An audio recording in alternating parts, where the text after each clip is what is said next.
Praise the Lord. தேவனுக்கு மகிமை உண்டாவதாக. ஆண்டவரும் இரட்சகருமாய் இருக்கிற இயேசு கிறிஸ்துவின் நாமத்தினாலே இந்த காலை வேளையில் உங்கள் யாவரையும் நான் வாழ்த்துகிறேன்.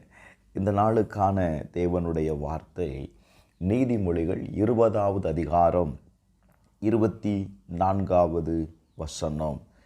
கர்த்தராலே மனுஷனுடைய நடைகள் வாய்க்கும், ஆகையால் மனுஷன் தன் வழியை அறிந்து கொள்வது எப்படி? பிரியமானவர்களே, சாலமோன் ஞானி சொல்லுகிறான், மனுஷன் தன் வழியை அறிந்து கொள்வது எப்படி? மனுஷனுடைய வழிகள் ஒவ்வொரு நாளும் வேதனை நிறைந்ததாய், கஷ்டங்கள் நிறைந்ததாய், பாடுகள் நிறைந்ததாய், சில சவால்களை மேற்கொள்ளக்கூடிய நிலையில் இந்த உலகில் வாழ்கிற ஒவ்வொரு மனிதனும் ஒரு பிரச்சனையை அவன் சந்திக்கிறான்.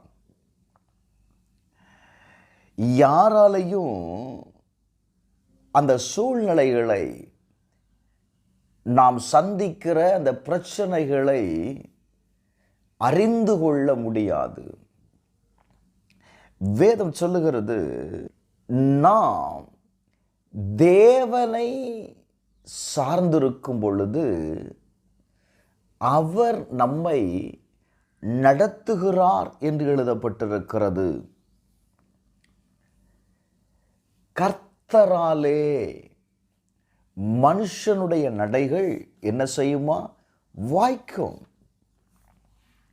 நீதிமொழிகள் 3வது அதிகாரம் 4வது 6வது வசனத்தில் வாசிக்கும் பொழுது, தேவனுடைய பார்வையிலும் மனுஷனுடைய பார்வையிலும் தயவும் நற்புத்தியும் பெறுவாய்.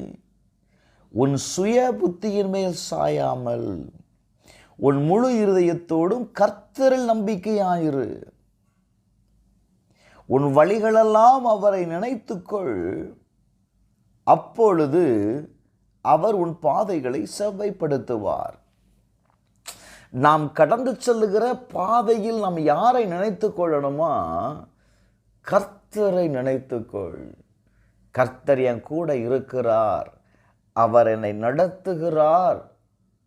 அப்படி அந்த உணர்வு நீங்கள் அடைந்துட்டீங்க அப்படின்னா உங்கள் வழிகள் என்ன செய்யும் அப்படின்னா வாய்க்கும். வேதத்தில் நீங்கள் வாசிக்கும்போது அப்போஸ்தலனாகிய பவுல் 1 கொரிந்தியர் 10வது அதிகாரம் 13வது வசனத்தில் வாசிக்கும் பொழுது அவன் சொல்லுகிற வார்த்தையை நீங்கள் கவனியுங்கள். மனுஷனுக்கு நேரிடுகிற சோதனையே அல்லாமல் வேற சோதனை உங்களுக்கு நேரிடவில்லை. அப்போ நம்ம வாழ்க்கையில் நேரிடுகிற பிரச்சனைகள், நாம் நினைக்கிறோம் எனக்கு மட்டும்தான் இந்த பிரச்சனை இருக்கு, இந்த போராட்டம் இருக்கு அப்படின்னு நாம் நினைக்கிறோம். அது தவறு. இந்த உலகத்தில் வாழ்கிற எல்லா மனிதர்களும் ஏதோ ஒரு பிரச்சனையை சந்திக்கிறார்கள். வேதம் சொல்லுகிறது, மனுஷனுக்கு நேரிடுகிற சோதனை. வார்த்தை சொல்லுது, தேவன் உண்மை உள்ளவராயிருக்கிறார். உங்கள் திராணிக்கு மேலாக நீங்கள் சோதிக்கப்படுவதற்கு அவர் இடங்கொடாமல் சோதனையை தாங்கத்தக்கதாக சோதனையோடு கூட அதற்கு தப்பிக்கொள்ளும்படியான போக்கை உண்டாக்குவார். ஹல்லேலூயா. எனக்கு அன்பானவர்களே, வார்த்தையை கவனிங்க. தேவன் உண்மை உள்ளவர். நாம் ஆராதிக்கிற தேவன் உண்மை உள்ளவர். வார்த்தை சொல்லுகிறது, உங்க திராணிக்கு மேலாக அவர் உங்களை சோதிக்க என்ன செய்ய மாட்டார்னா, அந்த சோதனைக்கு, அந்த பிரச்சனைக்கு, அந்த போராட்டத்திற்கு அவர் உங்களை இடம் கொடுக்க மாட்டார்.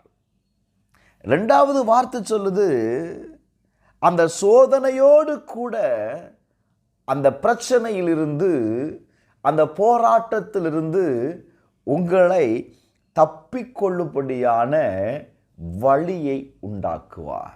அப்போ நான் என்ன செய்யணும்? என் வழிகளை நான் கர்த்தருக்கு ஒப்புவிச்சிடணும். ஆண்டவரே, நான் இந்த பாதையில் நான் போகிறேன், என் கூட நீங்கள் வாங்க. அதனால தாங்க மோசே கேட்டா, உங்கள் சமூகம் எனக்கு முன்பாக கடந்து செல்லட்டும். அவருடைய சமூகம் எனக்கு முன்பாய் கடந்து சொல்லணும் அப்படின்னா எனக்கு வேண்டியவைகளை அது செய்து முடிக்கும். இன்னைக்கு நீங்கள் எத்தனை பேர் கேட்குறீங்க? இந்த கால வேளையில் ஆவியானவர்களோடு பேசுகிறார். என் சமூகம் உனக்கு முன்பாக கடந்து செல்லும், உன் வழிகளை நீ வாய்ப்பாய். இன்றைக்கு இந்த வார்த்தையை கேட்கிற ஒவ்வொருவருடைய வாழ்க்கையிலும் இருக்கிற எல்லா சோதனையிலும் இருந்து தப்பிக்கொள்ளும்படியான வழியை கர்த்தர் உண்டாக்குவார். பிதாவே, இயேசுவின் நாமத்தினால இந்த நாளில் என்னோடு கூட சேர்ந்து ஜெபிக்கிற ஒவ்வொருவருக்காக ஜெபிக்கிறப்பா.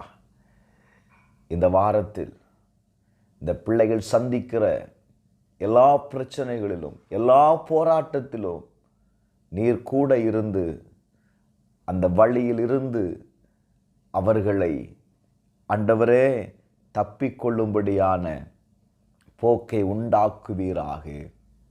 இயேசுவின் நாமத்தில் ஜெபிக்கிறேன் பிதாவே, ஆமென்.